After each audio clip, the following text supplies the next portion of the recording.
You are about to learn one of the biggest secrets in the history of the world. It's a secret that has huge effects for everyone who lives on this planet. Most people can feel deep down that something isn't quite right with the world economy, but few know what it is. Gone are the days where a family can survive on just one paycheck. Every day it seems things are more and more out of control, yet only 1 in a million understand why. You are about to discover the system that is ultimately responsible for most of the inequality in our world today. The powers that be do not want you to know about this, as this system is what has kept them at the top of the financial food chain for the last 100 years. Learning this will change your life because it'll change the choices that you make. If enough people learn it, it'll change the world because it'll change the system. For this is the biggest hidden secret of money. Never in human history have so many been plundered by so few, and it's all accomplished through this, the biggest scam in the history of mankind.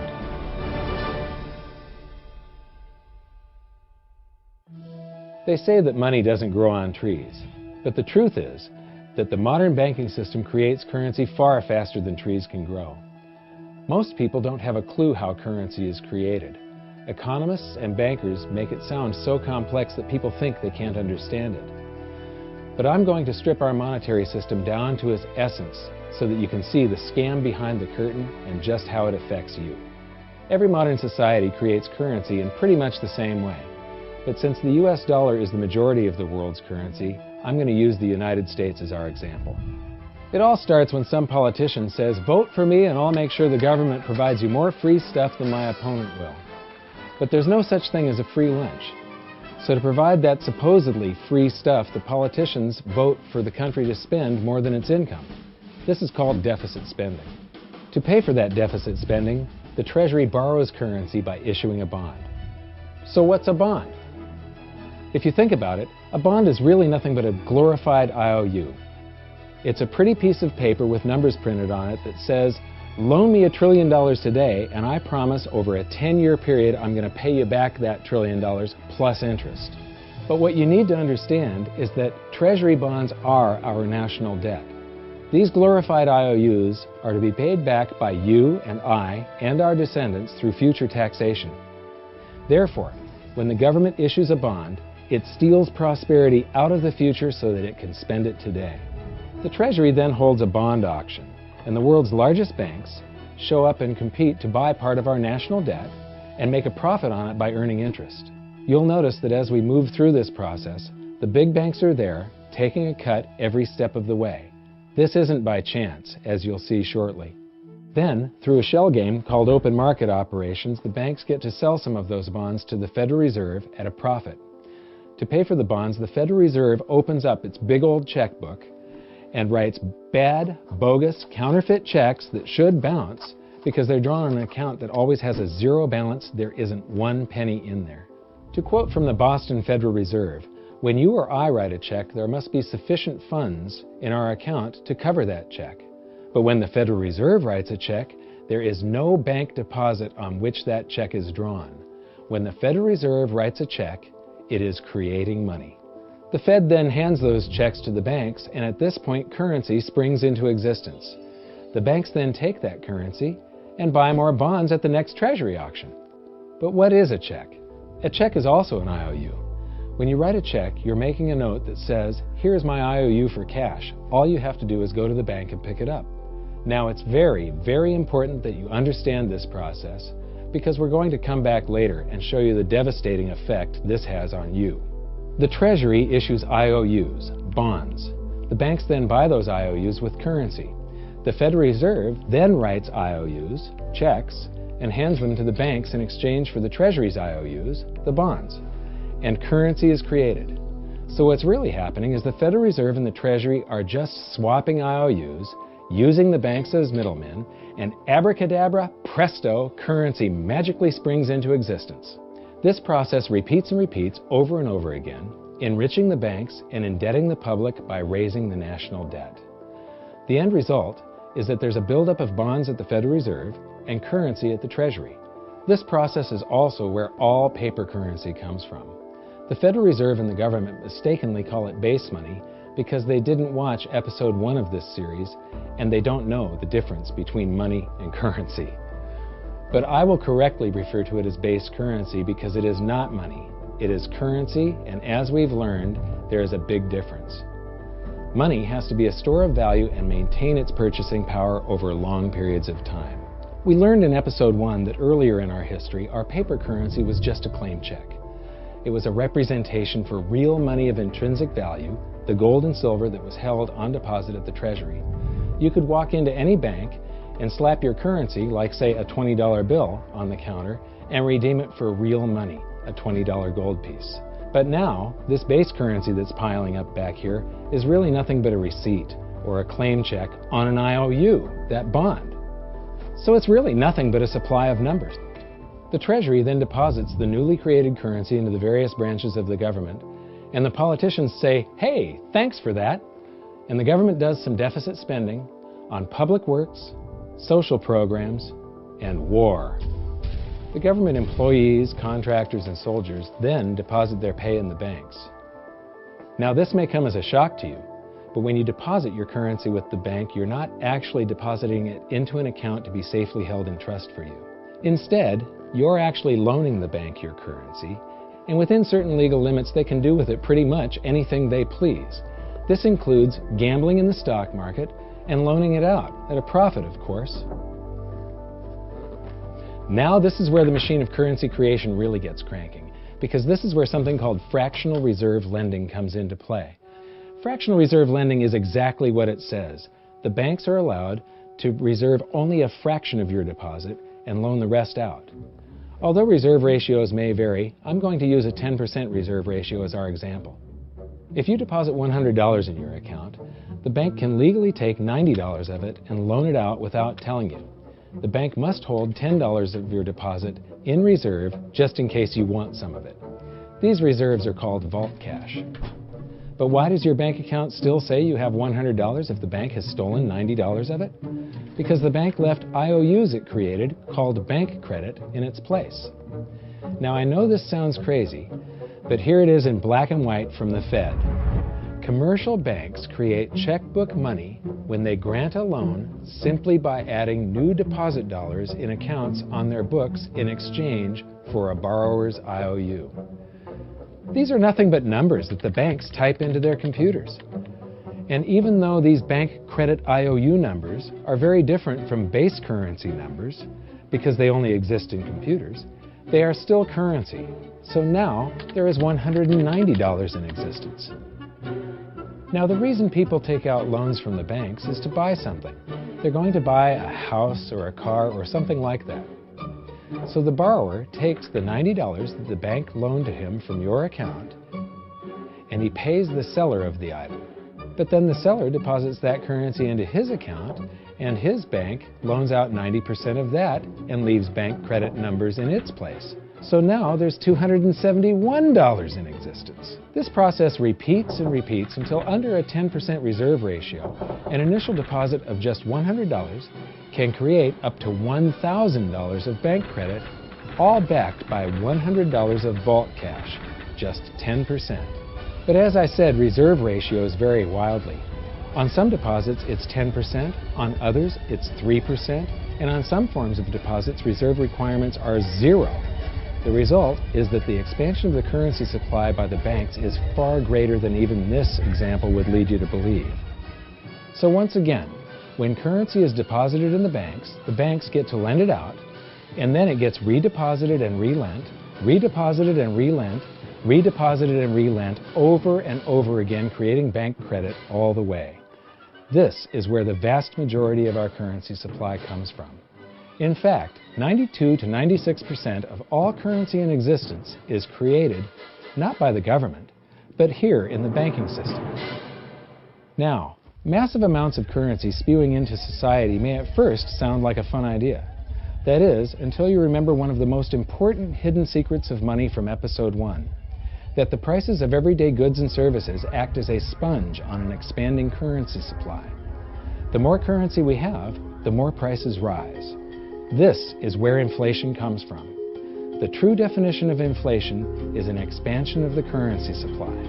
Rising prices are merely the symptom. So our entire currency supply is nothing but a couple of bucks whipped up in this hocus-pocus scam where the Treasury and the Federal Reserve swapped glorified IOUs and a bunch of numbers that the banks just type into their computers.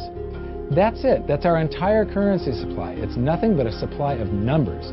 Some of them printed, most of them typed, and there is nothing else. But if you thought that was crazy, get ready to enter the twilight zone of modern economics.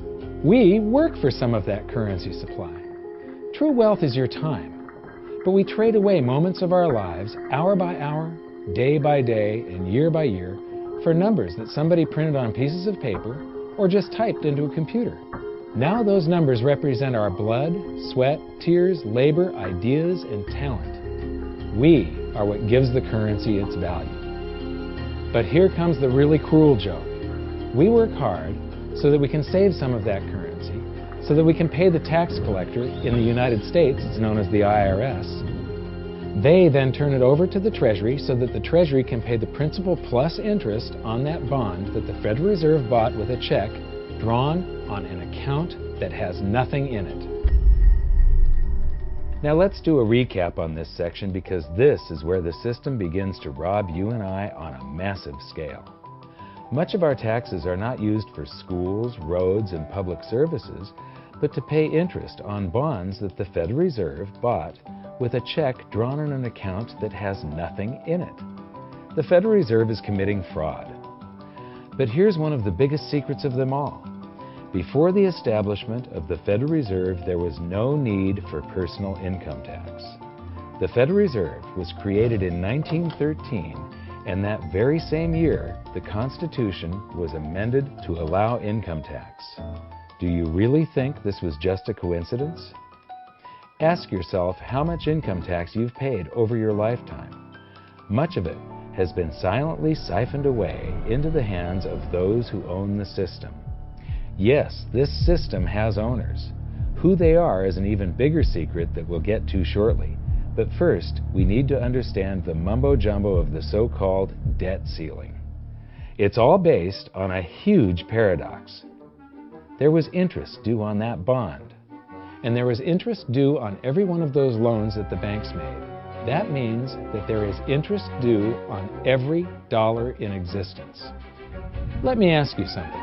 If you borrow the very first dollar into existence, and that's the only dollar that exists on the planet, but you promise to pay it back plus another dollar's worth of interest, where do you get the second dollar to pay the interest? The answer is that you have to borrow that one into existence and promise to pay it back with interest as well. So now there are $2 in existence, but you owe $4, and so on and so on. The result is there's never enough currency to pay the debt. There is always more debt in the system than there is currency in existence to pay the debt. Therefore, the whole system is impossible. It is finite. It will come to an end one day.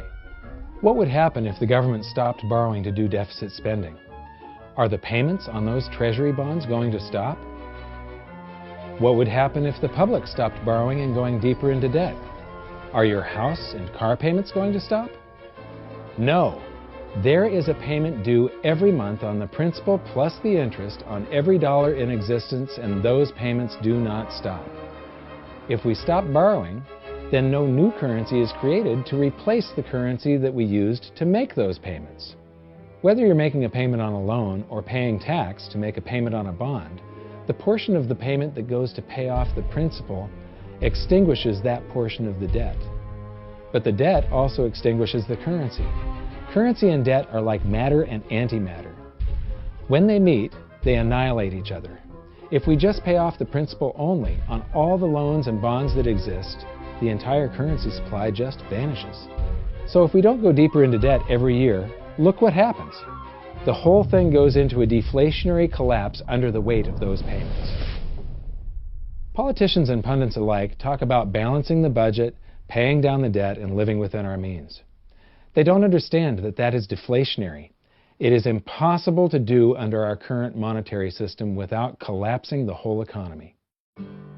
This is why any talk of a debt ceiling is not only ridiculous, it's delusional.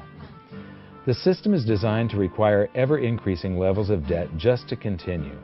And that's why politicians will always kick the can down the road and raise this so-called debt ceiling over and over again until the whole system finally collapses under its own weight.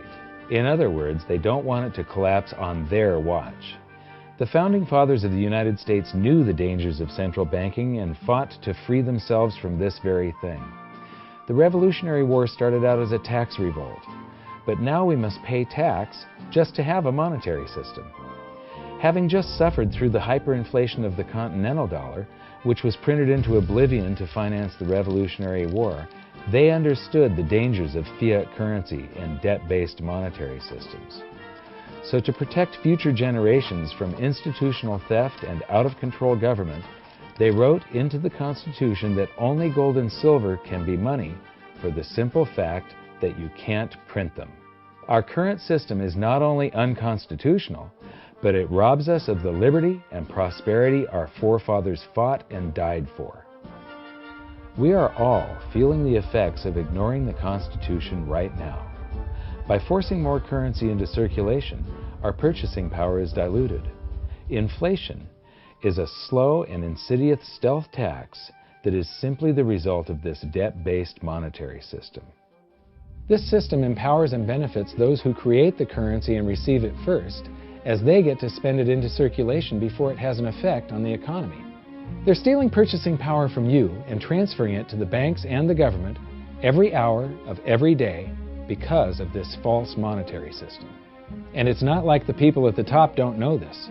To quote the Federal Reserve, the decrease in purchasing power incurred by the holders of money due to inflation imparts gains to the issuers of money.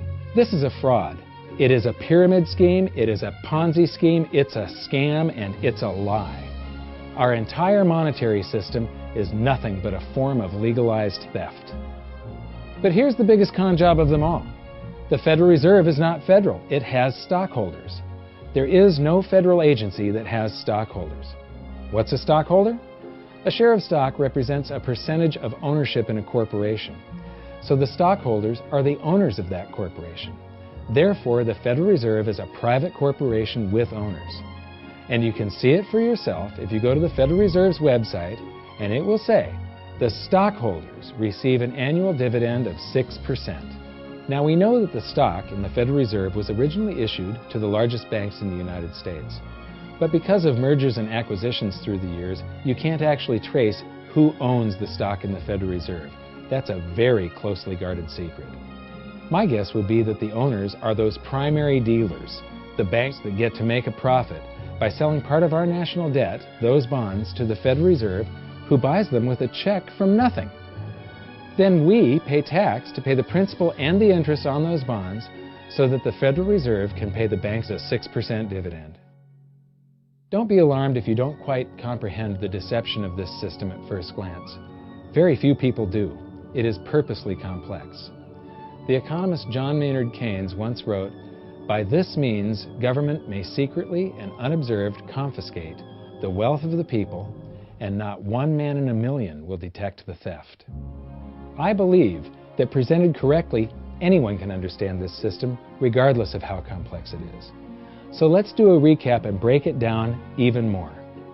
The way the system works is that, step 1, the government creates glorified IOUs. These bonds increase our national debt and put the public on the hook to pay it back. Step 2, IOUs are swapped to create currency. The Treasury sells the bonds to the banks. The banks then turn around and sell our national debt at a profit to the Federal Reserve, which they probably own. The Federal Reserve then opens its checkbook that doesn't have a penny in it and buys those IOUs with IOUs that it writes, checks, on a checking account that has a zero balance. Then they give those checks to the banks and currency just springs into existence, and then the whole process repeats. This results in a buildup of bonds at the Federal Reserve and currency at the Treasury, which is really just a supply of numbers. The Treasury then deposits the numbers in the various branches of the government, and we get to step 3. The government spends the numbers on promises, public works, social programs, and war. Then the government employees, contractors, and soldiers deposit their pay into the banks. And we get to step 4, where the banks multiply the numbers by magically inventing more IOUs through fractional reserve lending, where they steal a portion of everyone's deposit and lend it out. That currency gets redeposited, and then a portion is stolen again. And the process repeats over and over, magnifying the currency supply exponentially. Then we work for some of those numbers, which brings us to step 5, where our numbers are taxed. We pay tax to the IRS, who then turns our numbers over to the Treasury, so the Treasury can pay the principal plus the interest on bonds that were purchased by the Federal Reserve with a check from nothing. Then we get to step 6, the debt ceiling delusion. The system is designed to require ever-increasing levels of debt and will eventually collapse under its own weight because politicians always kick the can down the road. They don't want it to collapse on their watch. And finally, step 7, the secret owners take their cut. The world's largest banks own the Federal Reserve. Those banks make a profit selling our national debt to the Fed. They make a profit when the Fed pays them interest on the reserves held at the Fed, and the Fed pays them a 6% dividend on their ownership of the Fed. This system is fundamentally evil. It funnels wealth from the working population to the government and the banking sector. It is the cause of the artificial booms and busts of modern economies, and it causes great disparity of wealth between the rich and the working class. And it is only possible because we no longer use real money, we use currency. But worst of all, it is a form of enslavement. Bond is the root word of bondage. Whenever a government issues a bond, it is a promise to make us pay tax in the future. Nobody asked you if you wanted to pay tax today for the prosperity we all enjoyed in the last century. Nobody is asking our children if they want to work hard in the future to pay for the prosperity we're enjoying now. George Washington once wrote to James Madison, "No generation has the right to contract debts greater than can be paid off during the course of its own existence."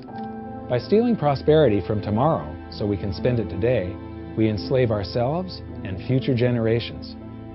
Now this all sounds pretty bad, but there is great hope, for you are the greatest threat to this false monetary system. This system relies on the public being ignorant of its workings. Please share this knowledge with everyone you know, because an informed public that fully understands the system can build a better future for generations to come. And now I leave you with this quote, widely attributed to a former director of the Bank of England. "The modern banking system manufactures money out of nothing. The process is perhaps the most astounding piece of sleight of hand that was ever invented. Banking was conceived in inequity and born in sin. Bankers own the earth.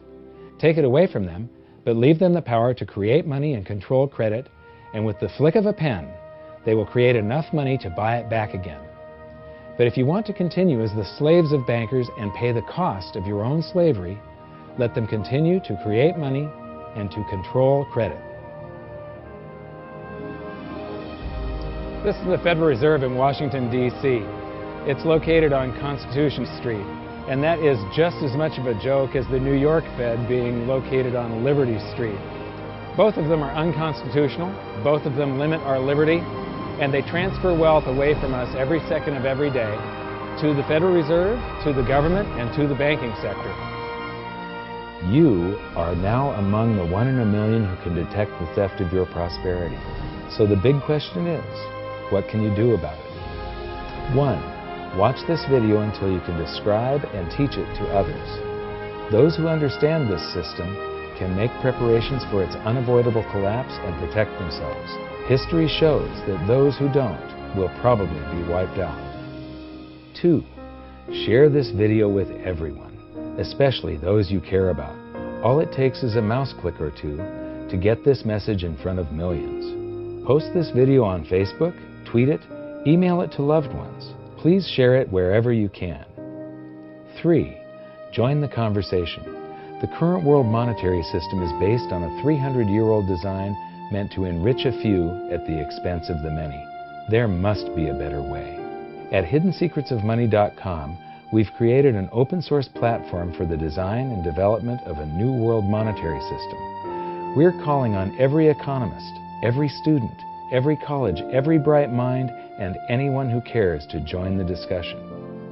In educating ourselves and each other, we can prevent the further loss of our freedoms and maybe, just maybe, win some of them back.